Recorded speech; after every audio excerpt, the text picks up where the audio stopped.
Hi guys. So pardon the swimsuit and the wet hair. It is Memorial Day weekend, so I am hanging out with my family. You also might hear a couple dogs barking outside. I apologize for that as well. And I just wanted to let you guys know this week I decided to interview Andrew Lewin. He runs the Speak Up for Blue podcast network, and I'll leave a lot of links to all of his podcasts down below. He also has a Facebook group where people can share questions and information about the environment and the ocean. And he's just really interesting, and it was wonderful to speak with him about the environment. And one of the main things that we focused on was how to still be environmentally friendly during this pandemic, and also how we are going to be able to continue the positive environmental trend after everything is over. And so I hope you guys enjoy, and I will see you at the end of the video. Hello. Hi, how are you? Very good, very good. How's your day been so far? So far, so good. I mean, the main thing I kind of wanted to address and talk about today was how we can increase marine or environmental conservation after the pandemic is over.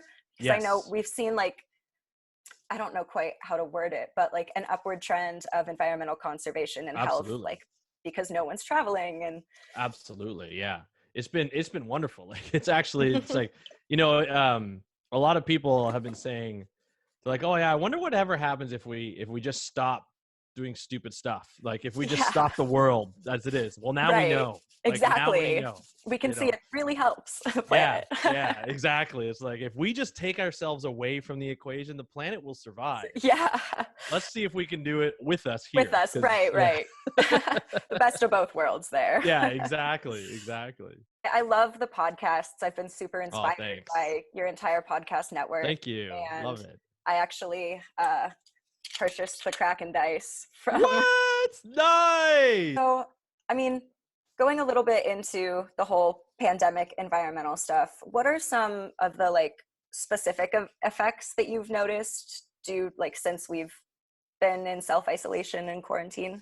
Yeah, from the studies that we've seen so far, or I guess from the anecdotal evidence, that we've seen so far, it's mostly been we've seen clear air.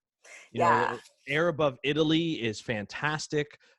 There's less nitrous oxide in the I believe it's nitrous oxide, but just less crap. Just kind of right. And it's really cleared up.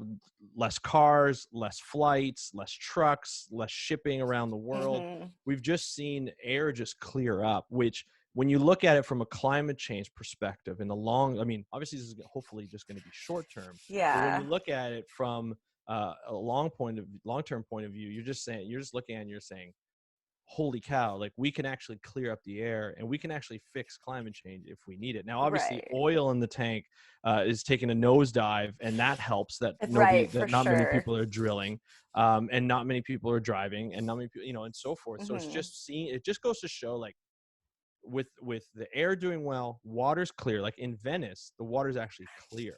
Wasn't there, I don't know if it was a rumor, but I heard about a fish being found in the waters.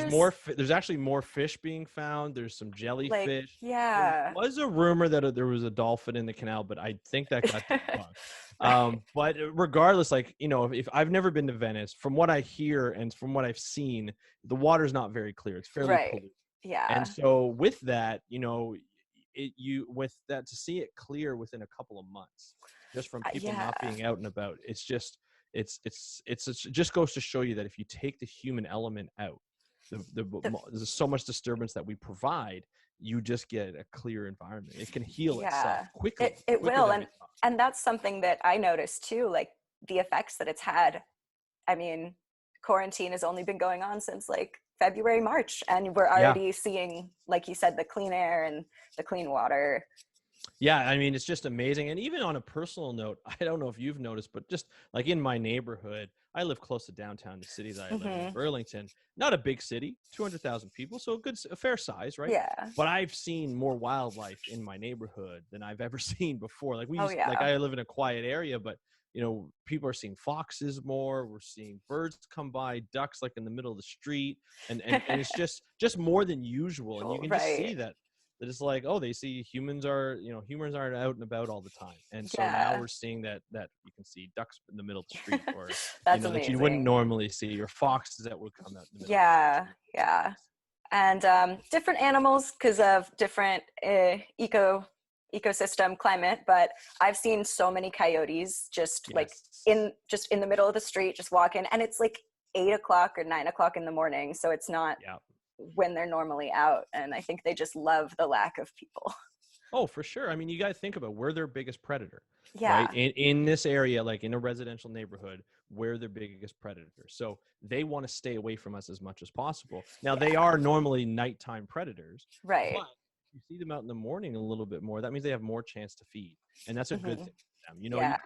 A lot of times people get scared of coyotes and other animals that might be Hmm. deemed dangerous, and the incidences against humans is actually fairly rare, but it has happened. So Yeah. I get the whole point. But for the most part, they are pretty gentle animals. They usually Yeah. stay away. I've been within like 3 feet of one, and Yeah. And nothing's been happening. they just look at me for like 30 seconds and walk the other direction. Yeah. And I Yeah. had a little small dog with me and they didn't even like try to get him.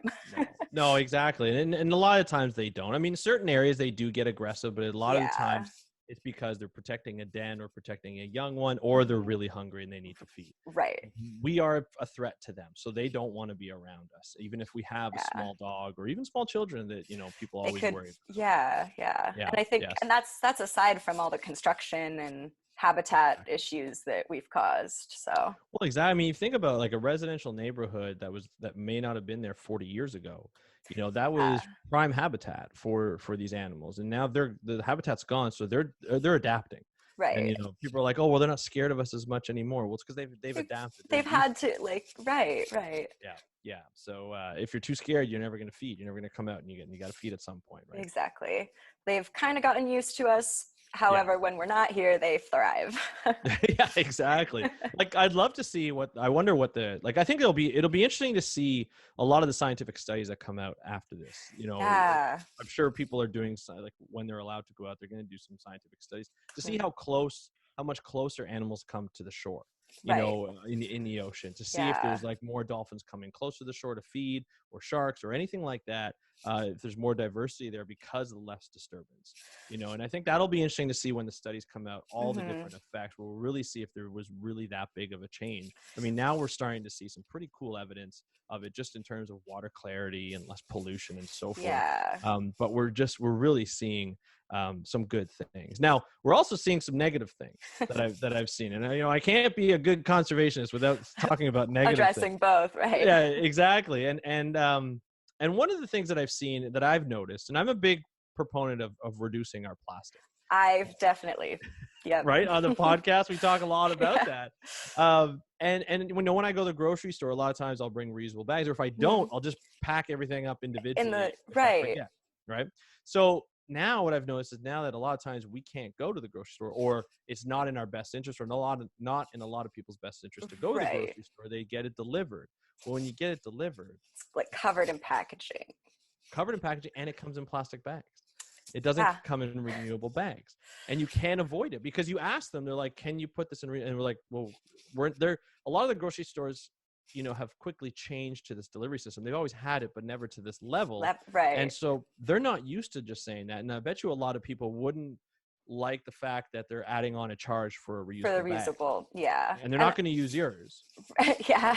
And I've noticed in San Diego, we're not allowed to bring our bags into the grocery store. Same So here. I always have to take my cart out to my car and just, Yeah. but they get Yeah. a little surprised when I say I don't want a bag. And I'm like, Always. I have a cart to carry it. Yeah. I don't need a bag. Like, Yeah. And somebody said, you're going to put all that into, like, do you have it in your car? And I said, no, I actually take it individually inside. And they're like, but that takes so long. I'm like, I got no other, like, what have I got to do? I think a Right. lot of times, you know, we look at convenience as such a priority in our life. And there's Hmm. sometimes that it's good exercise to go back and forth to the car, Yeah, and it's right? nice to be outside and Yeah, absolutely. I did the same thing the other day. I mean, this has nothing to do with, you know, plastic. I was bringing soil from my driveway, from my car to, like, bags of soil to my backyard. Now I've got a Mhm. 90-foot driveway, so it, you know, takes a while. So my Right. neighbor's like, "Do you want a wheelbarrow?" Like, I was taking one at a time. I'm like, "No, I'm Hmm. actually doing this for exercise. Yeah. I've been sitting all day. Like, I've been inside all day. I need to move around." And I think a lot of times we don't slow down enough. We're trying to do everything as fast as possible, and it may not be efficient, but it's just nice to enjoy the time that you're doing stuff. If you're not in a hurry, you can go and do this stuff and still get some good exercise or some great Hmm. fresh air, and just take your time and Yeah, slow it down a little bit, people. We just got which to is slow really it down. wonderful. Yeah, I think at least with, I mean, that kind of connects to like mindfulness and being aware of the way that you're spending your time and the plastic or materials that you're buying. And I just think, like you said, if everyone just took a minute to slow down, I yep, think a lot more people would realize the impact that it's having and how if it costs like $30 to get a reusable water bottle, in reality, in less than a month, they're probably saving money because they're not spending $2 on plastic ones every day. So, absolutely. I mean, think about it. You're paying $2 for water. right, Like right. two Like dollars for for water. That what? doesn't make sense. Now, No. I'm going And to there, put a caveat in this. We are in North America, and yes, there are places like places, yeah, you live in San Diego. I live in Burlington. The water is fine, and we don't need to buy water to survive. Right? We can drink it from the taps. We can, you mhm, know, that's not a problem. So there's some places in the world, even within the U.S. or even within Canada, where there's the just water quality is not good for drinking, free, unfortunately. right, Right? right. Obviously that needs to be fixed, but Hmm. in the places that there are, most places in North America, you can drink the water and you're going to be fine. So to pay $2, I just find it's a waste. I mean, not Yeah, only just a waste of plastic, but it's just like, why am I paying $2 for water when I pay it through my taxes? Like, I don't right, understand. right. You're like, I already pay for utilities, or Yeah, you're like, it doesn't make sense to me. no. So just like a lot of the times we look at it, and it's all about convenience. Again, it's all about convenience. Like, you're at the grocery store or you're at a convenience store, and you're like, oh, I need some water. I'm thirsty. Well, just bring a No bottle water. of water. Yeah, There's some yeah. cool looking water bottles out There there. You have are. one. That's I amazing. was gonna say I have like so many marine Yeah, life stickers, and it's love wonderful. it. Love it. Yeah. So I mean, you know, I think it comes down to, you know, sometimes it just comes down to, it's not always about convenience, right? Hmm. And it's about, just like you said, being mindful. You know, for the podcast, when we do stuff, when I talk about it, you've heard me say this over and over again. It's live for a better ocean. Like, think Yeah. about the ocean, or think about the environment when you do things. It doesn't take much. Just think about, like, your Right. impact on life. So even just like, if you just going back to the coyote thing, I know this is not ocean, but if going back to the coyote, if you see a coyote in your neighborhood, you know, either it's up to you to turn the other way or walk on the other side of the street. Just kind of stay Right. out of its way. It's going to stay out of your way. If you're in a position where it gets dangerous, get out of the way, you know, Right. and do what you need to do. But we need to think about the impact of, like, I'm going to follow through, or I see a bird's nest, don't go pick it up, No, exactly. Like you know. I've connecting it a little bit to marine life. I went in, went to Puerto Rico to visit my grandma, and I was in the water and I saw a hammerhead shark, and he Right. was he Oh, was that's like, awesome. I know, oh my gosh, I got like a GoPro video of it. It was the Oh, best. really? Oh, that's But awesome. it's something like, even though they're my favorite animal and I would cuddle them if I could, not only is it dangerous for me, but it's very unhelpful for the shark if you like there's Absolutely. I mean, for certain fish there's oil on your hands, or if they're Yeah. hunting you could get like in the way of that and they might not eat their food when they need to. So Absolutely. Yeah, absolutely. We just covered something like this on the podcast, where we talked about the ethics in terms of wildlife photography and mhm, videography. And that has to go just with anybody being around any kind of wildlife. Now, if you think yeah, about anywhere you go for a hike, you go on the beach, you go anywhere, it's wildlife photography. And there's no greater example than in San Diego, where you live, with the Seal Beach or Children's Beach, right? Where yeah, you have people go along the rocks. These seals are hauling out, meaning they're resting, or they have their mhm, pups resting and trying to yeah, warm up from the cold water. And there's people there taking selfies or touching the seals. Now, you got right, to remember that if you touch a baby seal, or you go near a baby, or a baby sea lion, sorry, you go near a baby sea lion, the adults might just take off and never come back, Yeah. just because they have their scent on your scent on them, and they know like the human is just not the right scent. So exactly, it's a oh, predator. You it's got to be so careful, and that's where I talk about, like, it's illegal to do it, but it doesn't get enforced. But there's just the ethics of, so it's just being mindful of where you are, and being like, I've been to Children's Beach, Seal Beach, whatever you want to call it. And I went down on that sand, and I had my daughters with me. They were, they were young. They were 3 and 4 years old. oh, We sat along on the beach, but way up on the beach, away right. from the animals, and just watched them. Yeah. Not near them, not touching them, not throwing sand on them. This is all that stuff that happens. Yeah, I've seen it. Blows my mind. I'll usually just walk a little bit above the beach, near like the grassy area, because Yep. you like over onto where the sea lions are, and I've gotten great videos and pictures from there. Like it's our cameras, our video cameras, our phone cameras, they're good enough to get great pictures from far away. And if you just keep your distance and realize that you are causing a problem if you go near this wildlife, it makes it just a simpler way of living, and you're benefiting that sea lion population. It's not about the likes on social media. I think that's what a lot of people say, or for some people it's money.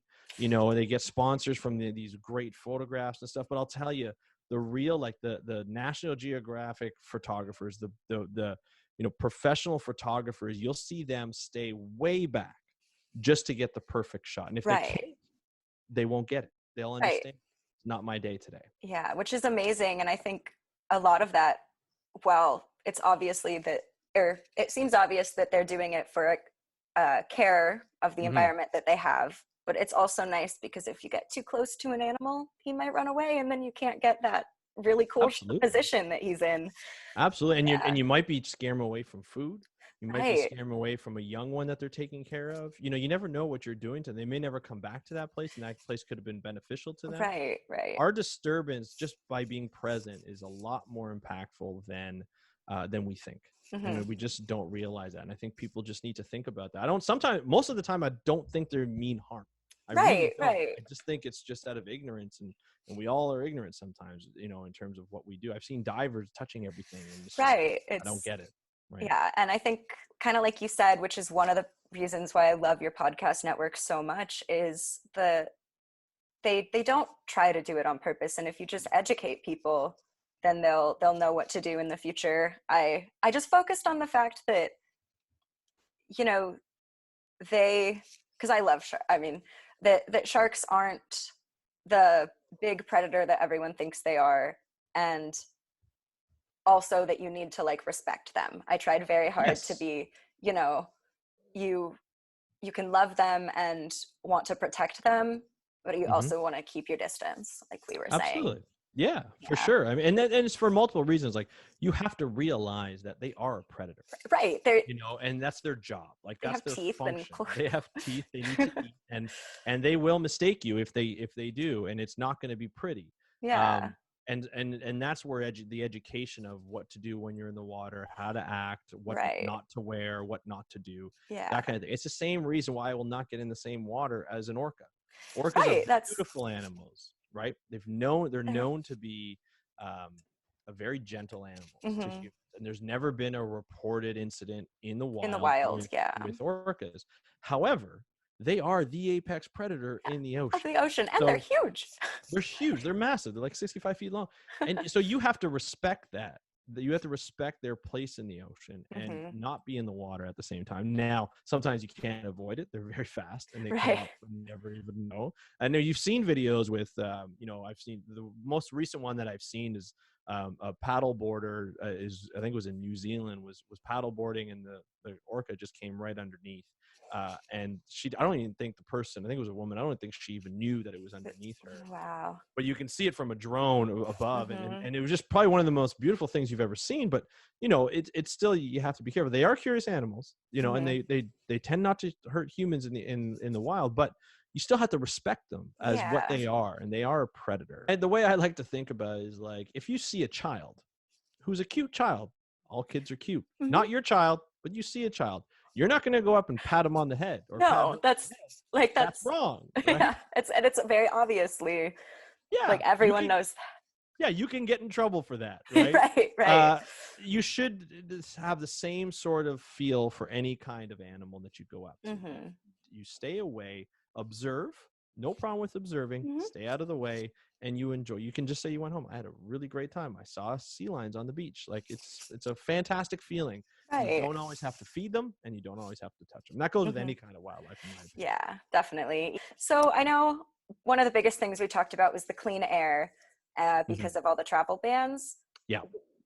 What do you or what have you heard kind of expected to happen after all the travel bans are lifted? And in Yeah. tandem with that, like how would you suggest people keep being mindful about travel? Mhm. And Yeah, I almost feel like there's two ways to think about when everything's lifted. People are gonna Mhm. go crazy and they're gonna go back to like everything is normal, which I think a lot of people are, unfortunately. Yeah. I see this as a reset. It's almost like you've just it's like Monopoly. You've just passed go, collect 200. Well, let's Right. look at the board again and let's see what I got. Yeah. And I think that's the way to really look at it. When you travel, I think the interesting part here is, and this has happened to me as well on a personal note, is travel like on planes may not happen right off the bat. Right. People, or not to the level that we think, in terms of we might still have to social distance, so we don't know what airlines are going to do. But Right. also just people worried about traveling. People who tend to travel the most, maybe like retahirees, may not want to travel just Right. Right. because they're in that age group where It's they're kind going to of be a lot, more, yeah. yeah, they're going to be more vulnerable. So I think in that respect, it's going to come back slowly. Mhm. So I think when people take it back slowly, it's the same thing as think about traveling slowly. But what I notice is a lot more people are understanding now that we can't go anywhere. They want to go somewhere where they're going to enjoy it and they're not going to be out with all the crowds. And a lot of people, especially in my area here in Ontario, are choosing to hike. Yeah. They're going back to nature. Oh, it's You know, amazing. and I think and I think and now, like, now that it's starting to get nice weather here in Ontario, it's starting to get warming up. So cottage Mhm. season is coming, and I think a lot more people are going to go north and go to the cottages around the lakes or south along the Great Lakes, Mhm. and just enjoy sort of the local, semi-local areas of their local area wherever they live. Mhm. And I think we're going to see less travel like internationally and more just travel just locally. And I think Locally, that's a good yeah. thing. I think that's a good thing, not only just to support local economies, but I think it's also good, just less travel and just give Right. the earth needs a break. It does. Yeah, It does. it needs a bit of a break. But in that respect too, is I think we need to look at from a nature perspective is, do I really need to go to Costa Yeah. Rica? Right. Or can I go somewhere locally where I'll have less of an impact? Exactly. And still have a great time. And I think we always think, especially here in Canada, we always think, well, we want to go south. We want to go where it's warmer. Well, Right. we live in Canada. So in the winter next year, maybe we should stay up in the winter area. Like Right. maybe drive out to Alberta and go skiing in Banff, or really embrace the Take winter. advantage. Right. Right. Yeah, and take advantage of where we are. And same with, like, I mean, San Diego, people I travel got to a little San Diego. lucky, but Got a little lucky, yeah. But I mean, like, there's a lot of great places in San Diego. oh There's a lot yeah, locally that we just don't. I think we take for granted, and that we can definitely. really enjoy. And I think that's what this quarantine has really done, is to show that there are a lot of local places and attractions that you can really support when we're Yeah. allowed to go safely. That Right. we can go a little bit more often, and instead Mhm. of traveling outside the city, outside the country, outside the continent, even, Right. to go there. So I hope to see that, but I also hope to see, like, do we need, like, the big thing too, just not only just travel, well, I guess it has to do with travel, but just in professions, we've seen a lot of virtual conferences over the past 2 months, Yeah. right? So They've worked out really. I mean, most of them seem to. it's worked out really well. People enjoy it. More people are able to attend. When you talk a lot of conferences, one of the biggest things about planning conferences is you want to make sure it's inclusive to a lot of people. What Mhm. happens is, when you brought it up before this quarantine, a lot of people were just like, oh, that's not going to work. It's not as Mhm. good as in person. And I agree, in person have its value, like conferences. I'm a big networker. I love to talk, Mhm. obviously. And so I love to interact with people. But it's not a necessity. And you Right. think about, even from the marine conservation field or any kind of environmental field, we do a lot of traveling, we do a lot of connecting and collaborations. It's where a lot of the collaborations are done. And although that's really important, it's counterintuitive to what we need to do. Right. Traveling, putting more carbon dioxide in the air just to travel halfway across the world to discuss how to protect the world. Right. You It's a little kind of see the contradictory. hypocrisy. Yeah, for sure. But sometimes it's a necessity. Other times it's Yeah. not so much. And Right? I think, So sorry, go ahead. I just think it's very similar to the water bottle situation. Like, there are places that need to use plastic water bottles. So Mhm. why are we using even more in other places? So it's like there are times when an in-person conference or collaboration is really helpful. There are Yeah. also so many opportunities to make it work Yep. online. Absolutely. And I think, and then again, it comes down to just being mindful of that, right? It's like, Mhm. do I need to go to that conference, or can I come up with a virtual conference? Or like, Yeah. let's go to the planners of these conferences. Like, do I really need to have a conference like this? Do I really need to travel to go away, or can I find like the staycation? The Yeah. economy's in the dumpster. Right. We No one can't. A can lot of us afford can't to. even go. Yeah. And the coolest thing I noticed was I've grown up in San Diego, and ever since quarantine started within the past like 2 months, I've probably revisited places that I love and haven't seen in like 10 years because I Right. just went as a kid all the time, and Yep. then life happened. And now I have the time to actually go out and enjoy nature again. Yeah, I mean, and to be honest, I think that's important too. Uh, when you live along a coast, like I live along Lake Ontario, Hmm. and I'm a marine biologist, and all my life I fought against the Great Lakes. I was like, no, I want to be out by the coast. I want to live in Right. places like Vancouver or Halifax, San Diego, somewhere where I can stare at the ocean all the time. Meanwhile, we had this beautiful lake in front of us, Right. and we just don't realize the impact of staring out into a lake.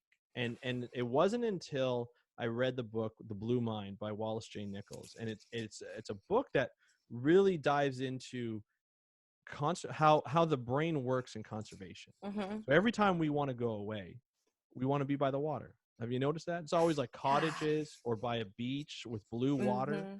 And it's all about Definitely. being around nature and being around, and so what Wallace does, and Jay is a sea turtle biologist by Oh, experience, and now he's really gotten into this mindful conservation and really looking at things, and it's like, well, how do we get people to understand how important nature is to us, to our mind, right, and right. how it relaxes us, how it de-stresses us.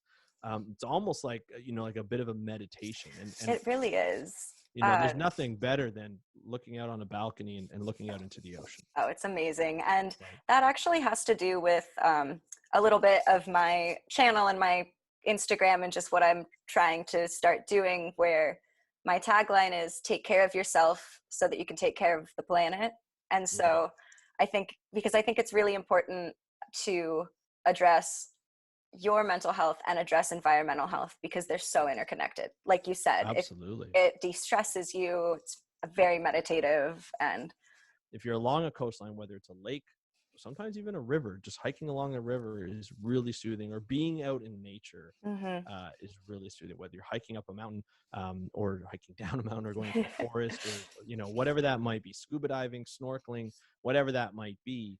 It's just relaxing. Yeah, it's so Good for the wonderful. soul. It really is. It really Yeah. is. I just wanted to say thank you so much for talking with me, and You bet. like I said, you are also inspiring to me, and Thank you. I I hope you appreciate that. guys stay safe and Yes. have a wonderful week and month, and just I'll be excited to hear more of the podcasts coming Well, up. I appreciate it, and thank you for having me. I love what you're doing, and I would love to contribute any way I can. Well, thank you so much. So thank you guys for watching. I know Andrew and I are both very happy that we're able to share some of these environmental tips to many people throughout many ways of communication. And if you have any questions, be sure to contact either myself or him. I will be putting all of his information down in the description box below. And I also wanted to let you guys know, I did cut up this interview a little bit just so that we could have it kind of stay on topic. However, Andrew and I talked for about an extra 20 minutes, And in a week or two, I'll be posting the full length interview if that's something that you guys are interested in. Now, make sure that you guys have a really safe weekend and take care of yourselves so that you can take care of the planet. Bye.